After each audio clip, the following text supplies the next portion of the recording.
ఈ క్యాన్సర్ సంబంధించినటువంటి వైద్య నిపుణులు న్యూయార్క్‌లో ఉండే నోరి దత్తాత్రేయ గారిని నేను ఇంటికి ఆహ్వానించడం జరిగింది.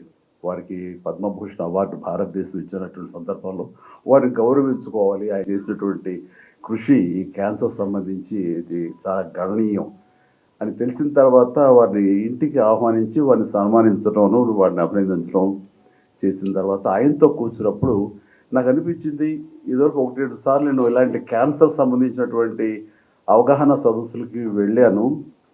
కానీ ఆయన చెప్తున్నటువంటి ఇన్ఫర్మేషన్ అది తెలుసుకుంటే కనుక ఇదొక ఉద్యమంలాగా నేను మళ్ళీ దీని మీద నాకు ఫోకస్ పెట్టగలిగితే చాలా బాగుంటుంది అని అనుకున్నాను. కానీ వితిన్ 4-5 డేస్లో క్యాన్సర్ డే వస్తుందని కానీ కిమ్స్ నుంచి నాకు ఆహ్వానం వస్తుందని కానీ నేను ఊహించేది. వచ్చిన వెంటనే ఇది దైవికం, నేను అనుకున్నటువంటి ఇచ్చ ఏదైతే కనుక నా కోరిక ఉందో అది చాలా బలీయమైంది కాబట్టి వెంటనే నేచర్ నాకు ఈ అవకాశం కల్పించిందని దాన్ని వెంటనే మిరమేషాలు లెక్క పెట్టకూడదు అన్న ఉద్దేశంతో ఖచ్చితంగా ఎస్ అని నేను చెప్పడం జరిగింది.